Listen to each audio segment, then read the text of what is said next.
another great episode of Into the Comedic Mind of Amanda Mulder with me, your amazing Amanda Mulder. And this is episode 6, my November video, part 2. And I'm so excited to be with you today. I have a lot of really great things to talk about. Yeah, it's going to be an interesting video. I've wanted to record this one for a while. So let's get started. So today's a beautiful day in Erie, Pennsylvania. It was a high of 62 degrees. So I wasn't really quite sure what I wanted to do. If I wanted to go put on my swimsuit and go for a little swim. We don't get weather like this too often. But I decided my time is really valuable to get the messages out there. So here I am at the library. I did compromise and bring my little fish. Yeah. Carry this little guy around the library. Someone yelled at me last week. They said I looked fishy. Well, sometimes I like just having this around so I can practice or look at it, or, people ask questions about it, and then I tell them I'm a comedian, so it's really fun. But yeah, my fish is here. I'm here. Very excited today. So this is actually attempt 2 to record this video. I've really had a difficult week this week. I tried to record this video on this past Wednesday, and I was so excited to have a break from doing all my work. I had so much work to do. It was progress report week. I had a couple really long reports due, and I also went on a couple field trips. So coming to the library, I'm trying to stay committed. So if I book time at the library, I go there. But when I was here on Wednesday, I recorded a video, and then I watched it back, and I looked at myself, and I couldn't keep my eyes open, and my hair was all over the place, and I really couldn't talk coherently. So I figured I had Saturday open, and I'd give it attempt number 2. So I'm a little less of a hot mess today. I'm still kind of recovering from working really busy hours, but overall I'm proud of the things I accomplished this week. I got some really great compliments at work and so forth. So I'm happy to be here today on a Saturday, a little more refreshed, ready to dive into some more complicated topics that you don't really hear people talk about, but I'm gonna give you my perspective today. So just a couple quick updates. The last I left off, like I said, performed with my coworkers. It went so well. I had instant celebrity status one day, and then the next day was back to business as normal. So between that, ending, and then that competition I performed in ending, I was going through a little bit of like a letdown. Congrats to everyone who's made it through the competition. I've been calling it Comedy Peninsula. There's no Love Island right now, but I don't really have the money to go out every week and watch the people I know. I wish I did, but I'm cheering you on from a distance, and it's interesting to see who gets voted off the island and who stays, or off the peninsula and who stays. So I'm enjoying the drama from afar, and kind of glad I'm not in it because work just kind of blew up. So, but all is well. Happy to be here. So, I have this history of, after I go through amazing experiences with performance, that I kind of go through a letdown. I go through an emotional letdown. I get a little bit depressed, and I start thinking about, like, what's next? I had so much fun. This was great. Now what do I do? So I was kind of having a little bit of like a comedy crisis. And I won't get into a lot of it, but there were a lot of variables to think about. And I was kind of hitting a wall because there just aren't a lot of opportunities here in Erie, and a lot you know, my job's demanding right now. Well, teaching's demanding. It's not like I can take time off and go a lot of different places at the moment. So it's thinking about what can I do like nearby, and I was just hitting a wall with that. So I was talking to one of my really good friends. Shout out to my friend Tom, who gets me through the difficult times, and we talk about my comedy obsession so much. But you know, I was really, really struggling. I was not in a good emotional place. And he told me that I could do it, and that that everyone else is playing checkers. I need to start playing chess. And that was the boost that I needed to start thinking about the game of comedy a little differently. Because, well, there was a lot to think about. And I started thinking about, like, how could I play this game differently? How could I, you know, partner up with someone? You know, you can't play a game, you can't play chess by yourself. So you do need an ally, you do need someone. So I just thought about back to some experiences. And at an open mic last September, I met, normally I go to open mics and it's the same people, and I, you know, enjoy you all. But there was an individual there that was there to perform and did perform, and they said that they were going to start like booking some shows around Erie, and they were like looking at the local open mic scene and the performers.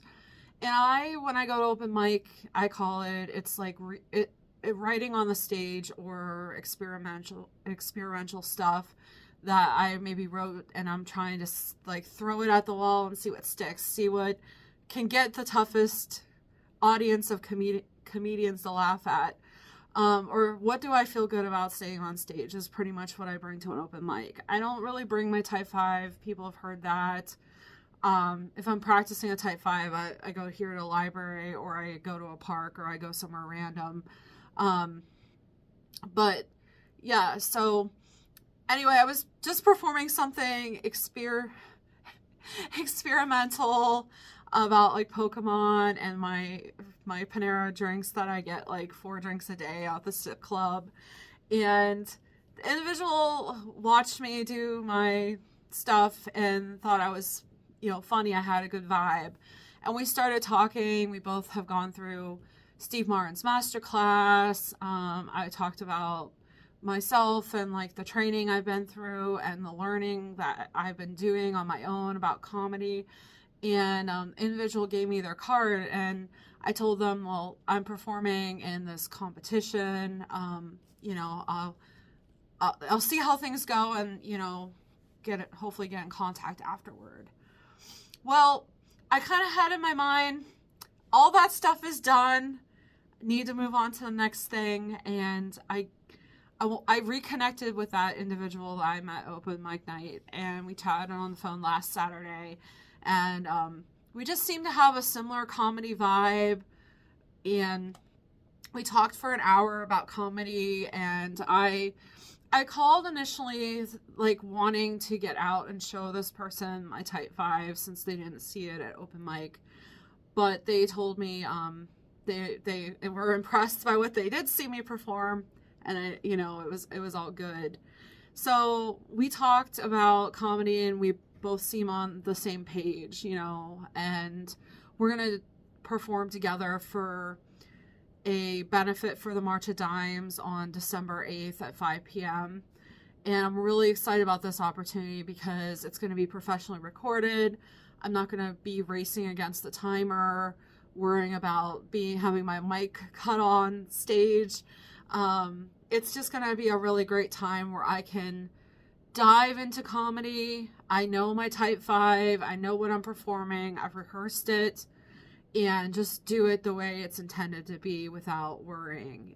This person told me, like, you know, they obviously wouldn't want me up there taking up everyone's time. I'm not a headliner. I'm a host, or what they call feature. You know, you're performing before headliner, which this person is a headliner, which is fine. But I'm just really excited about the opportunity. It's at a college. It's not at a bar. And I think it's going to be a really great partnership moving forward with people that we vibe together with comedy, and, we're cleaner comedians, and it seems like a really good situation. So I'm excited. About the next part of my journey and practicing and digging into my type 5 and thinking, like, how can I tighten up my type 5, or what can I do? I have the ultimate performance opportunity to do this. Let me think about how to make this even better. So I'm very excited. Yay! And it's a good benefit. I think it's only $750 or something. If anyone wants to come out to it, just send me an email, mulder@gmail.com. I can get you the info, but it's for the March of Dimes, a good cause, and I'm really excited. So anyway, moving on. So I'm excited to have my next steps, and I'm going to just keep practicing and keep doing all the comedy things, and hopefully keep performing with this group and getting out there and doing things other than open mics. So thank you. Yeah, the universe provides. I guess if I had any lesson from my experience, it's just don't give up. I've been going to open mics pretty regularly every week since I started comedy last year. And it can be really frustrating. Like, you see the same people, you talk to the same people, you do the same things. And it just takes, like, going out there. And my mom told me this too, so shout out to my mom. But she said, you just never know. Just go out there. You never know who you're going to meet. It just takes that one time you go out there and meet someone that you vibe with, and then you have a new partnership. So even going to things like, I went to this open mic and someone I wasn't expecting was there, or, I actually also went to this event called Mystic Mingle, which it's a long story about what that is. It actually would make a good comedy routine, so I got to dig into that one. I got to write that one out a little bit. But it was like speed dating in Erie, and I met a person there, and she's really funny, and we talked about she wants to have speed dating thing in Ohio, and we talked about doing speed dating and comedy, so that's also something that's kind of coming up. So I'm excited. Like, the more people you get out there and meet, the more you network, the more you can kind of elevate yourself like I did and play a different game, and you just never know. So I guess when you're feeling low, force yourself to get out there, and it may really pay off.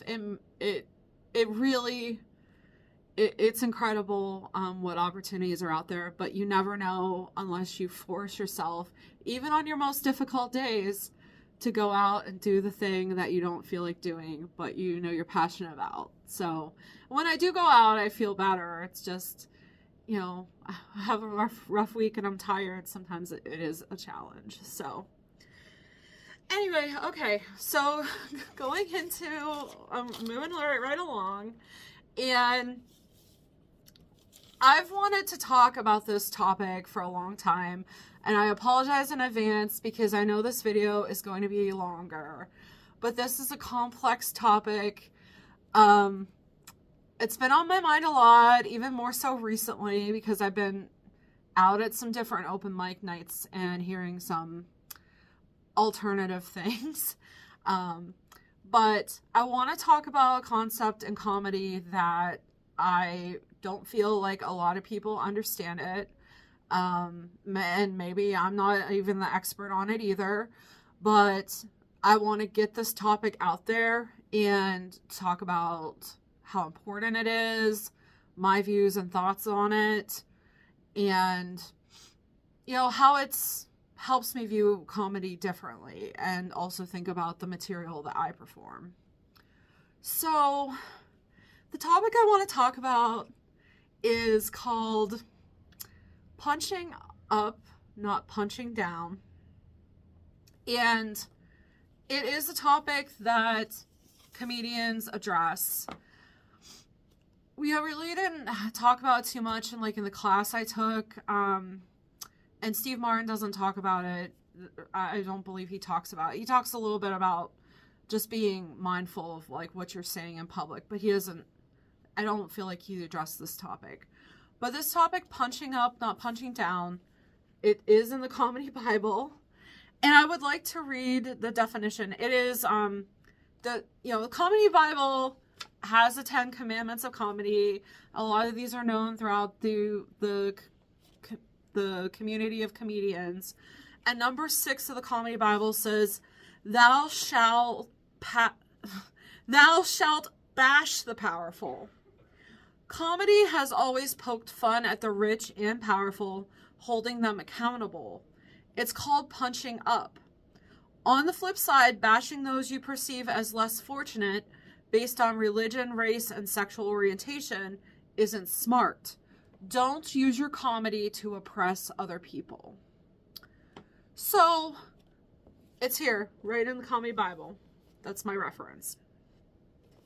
So let's talk about this concept. So, I know on a previous video I told you all about my background. I started my journey in comedy in a form of theater called Commedia dell'arte, and it has historical character archetypes. My focus was in the Italian Renaissance because I'm in the Society for Creative Anachronism, so we focused mainly with characters in that time period. But look up Commedia if you don't know it. A lot of my friends watching this are probably Commedia people, could be Commedia people.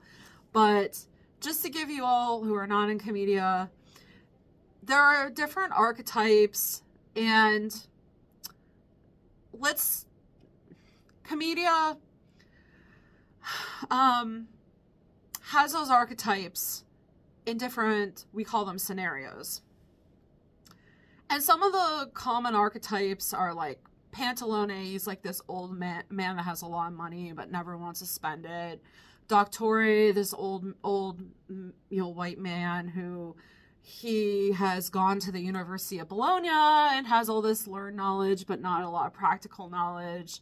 We have Capitano, who says he's had all these great, he's a Spanish captain or a captain from another city, non-Italy, and he's had all these conquests, but it's pretty much all talk. He doesn't really put his words where his mouth, he doesn't really put his money where his mouth is, as they say, but he might put his mouth different places, if you get what I'm saying there.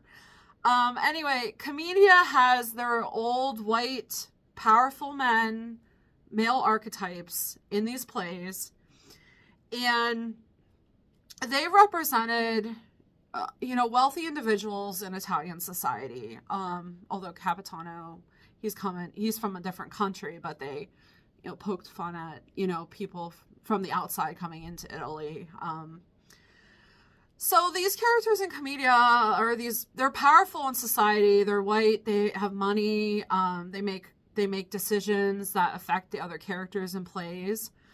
But, if you go through a lot of Commedia scenarios, which I luckily have had the opportunity with some of my friends, E. Sebastiane, online during the pandemic, we went through a project where on Tuesdays we read through a bunch of historical scenario, like Commedia dell'arte scenarios, and it was a great project.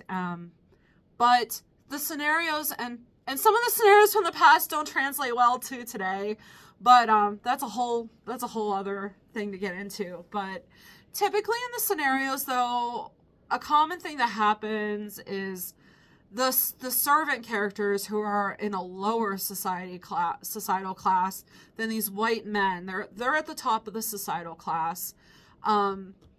These, Arlecchino, Pedrolino, Scapino, especially women. Commedia is really powerful for women Franceschina, Columbina, Pasquela. These characters that are in a lower societal class often solve the problems of the plays, especially the women.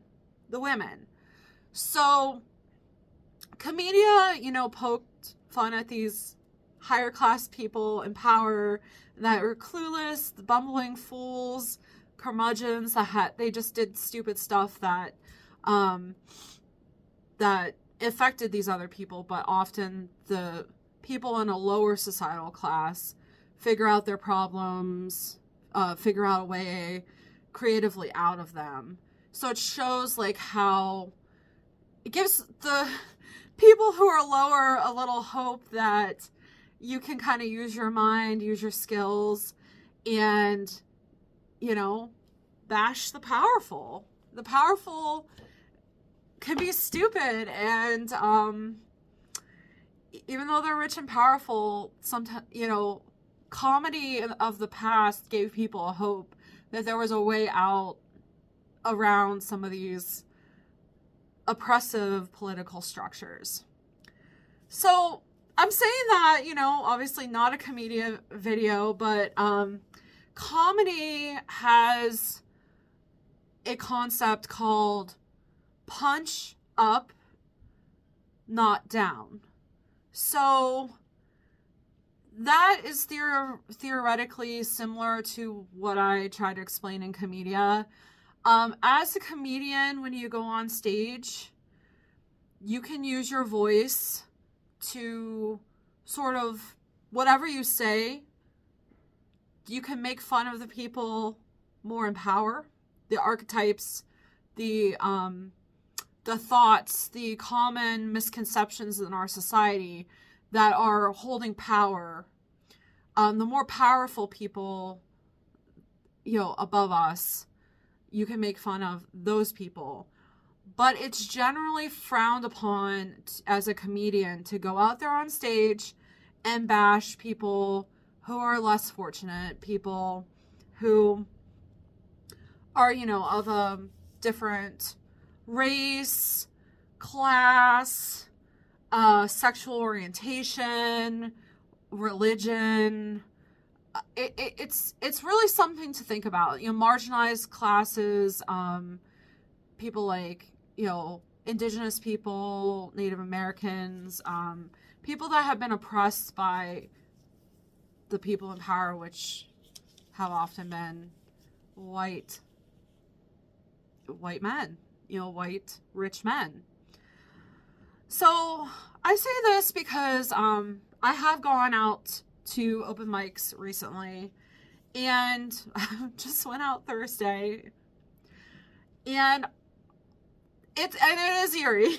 I will say it is eerie. This isn't probably a more woke city, but I go out to an open mic night, and a comedian gets up there, and some things I've heard recently, these are just examples, and they're coming typically from white, men on stage. A lot of them are younger, some, middle-aged, but, so I heard something about how kind of like women are like fat fish. I heard something about how women, like, people are married to women, or their wife is bullying them, and they, like kind of abusive humor. I've heard things about people who have disabilities, like some comics up there talking about midgets are short-staffed at a restaurant, people who are missing limbs on stump grinder, like really gross stuff. The last month I've heard a lot of jokes about racism. People up there ranting about how people just call them racist for no reason, and how dare they call black people names or something. And someone we have a comedy chat, someone put a meme that said, when you realize you're the racist uncle, And I didn't really understand that, but there's like this weird comedy vibe where people are proud to be racist. They like wear it as a badge of honor, and then they want to get up at the mic and talk about it. I don't understand it. To me it seems stupid. But these are coming from, pretty much white men up there. I hear a lot of jokes about how GLBTQIA plus people are, it's alphabet soup. Let's add XYZQ to it. It's stupid stuff like that. People joking about, being trans. We have one trans comedian I know of that comes to open mic nights, and they're very nice. But I personally don't feel like local comedy is a safe space for people to get out, because as a comedian, you're hearing people up there bashing you. And you're just thinking like, what the heck? How could people be doing this? And yeah, it's a free country. You can say whatever you want to say up there. You can do it, and no one's gonna stop you apparently in Erie, and talk to you about it. And so far, it doesn't seem like anyone's that there's been any violence. But let me just say this, okay? So all of us travel through life with different experiences. So when you're a comedian, think about your experiences, and it's like looking through glasses on how you view life. How you as a person perceive the world. And the way I perceive the world, and the way you perceive the world, and the way this other person, perceives the world, maybe it's our perception. So we could argue about it all night and day. But, you have to kind of think about where you are in all this. Are you speaking from privilege? Are you speaking from power up there? And are you talking about someone or people who are a different gender, race, religion, who have different wealth or sexual, orientation? Because those people out there might have more of a life struggle. They definitely have different life experiences as you. And if you're up there as a comedian saying this kind of crap, you are essentially stomping on marginalized groups of people. And most commonly women. Women get a lot of hate in the comedy community.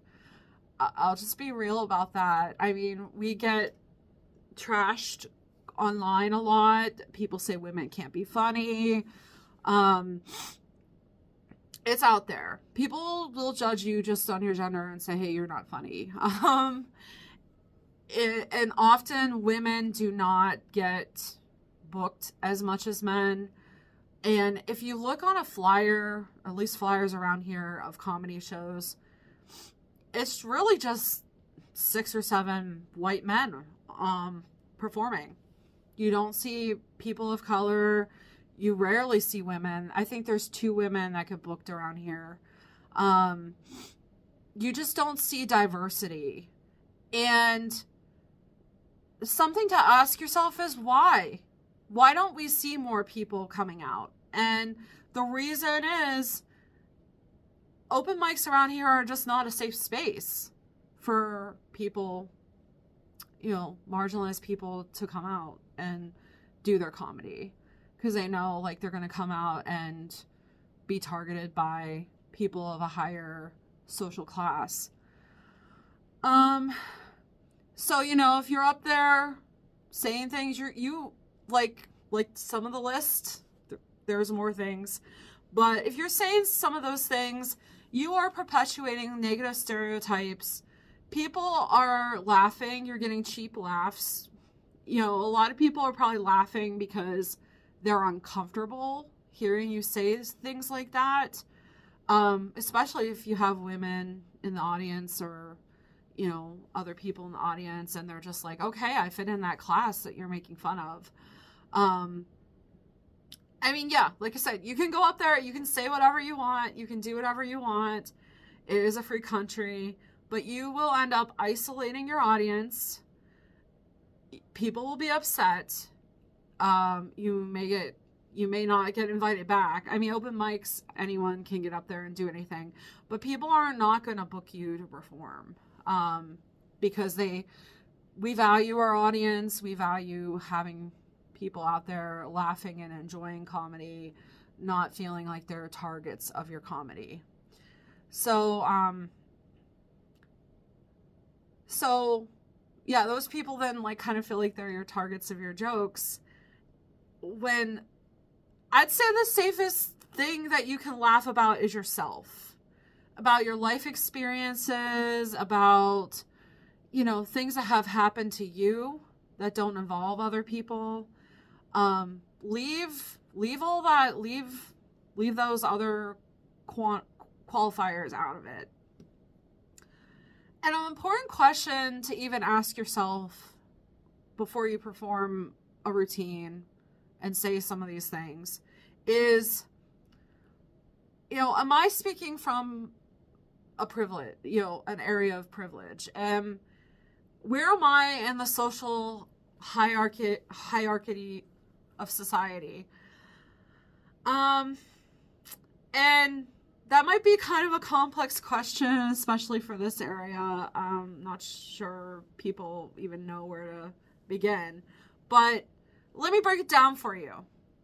If you look around in our society, I'm not going to get political, but look at the people in power who are making decisions. Who are most of those people? Well, they're white, straight, rich, heterosexual, Christian, married or non-married men. So, to be honest, not much has changed in our societal structure since the Renaissance, since the Italian Renaissance. So, if you fit into that description of, being a white, anywhere in that description, then congrats. None of us can control our race or gender or some of our other things that have happened in our life, but we can control what we say and what decisions that we make about comedic material. And do we have a voice that empowers people, or do we have a voice that oppresses others? So I try to think of that when I'm on stage too. I mean, I'm not outside of an area of privilege. When I look at myself, I have to think, where do I fit in this? I'm white, I'm educated, I'm able-bodied, I can get around, I'm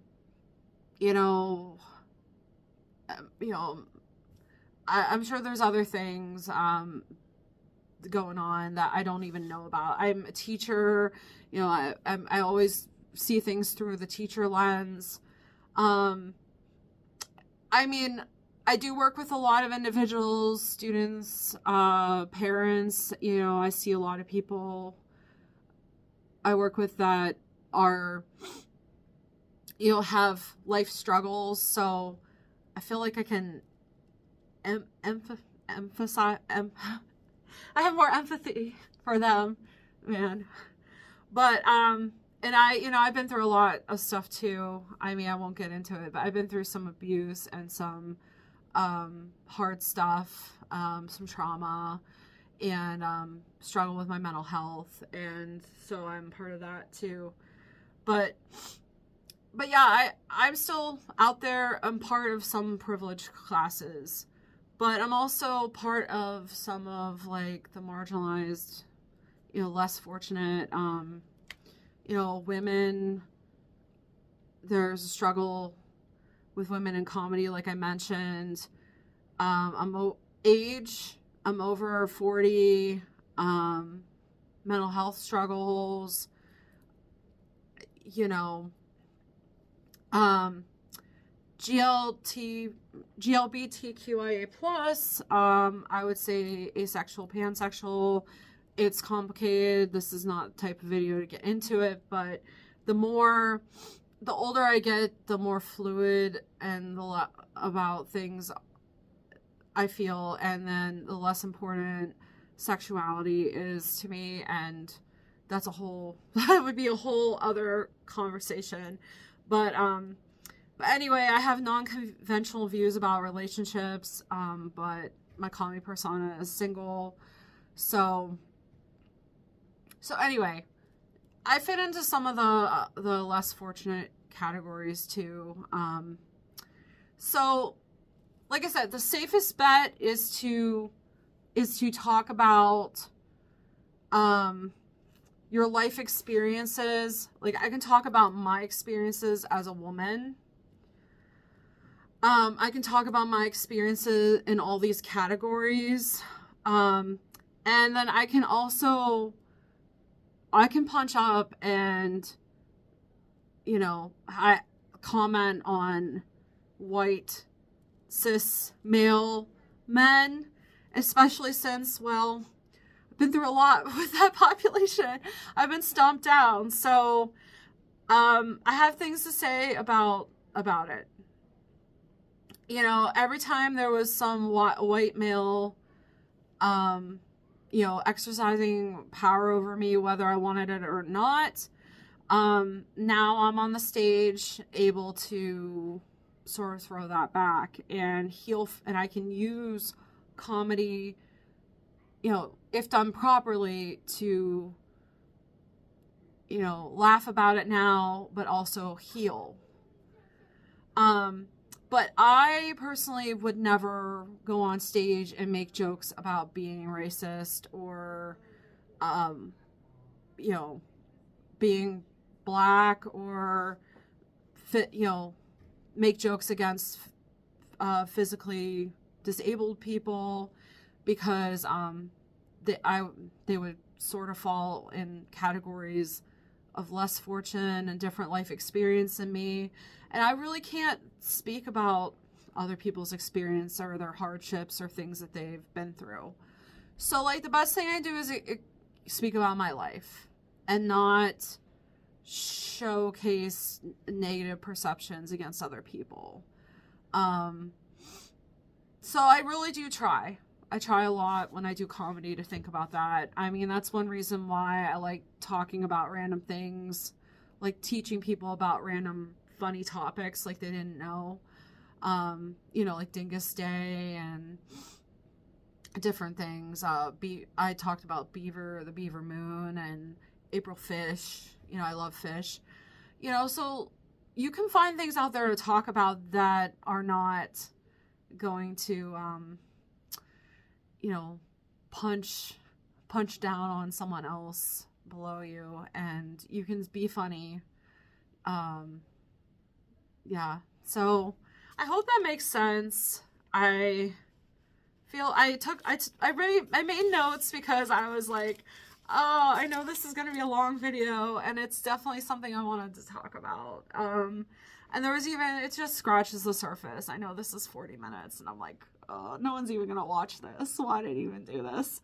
But, and, you know, so, but it's some thoughts I have out there that apparently not a lot of people know about or think about, so I wanted to record them. So, if you have thoughts, feel free. Yeah, I'd appreciate maybe like emailing me amulder13@gmail.com, versus like a public online comment, like, if you want to talk about comedy.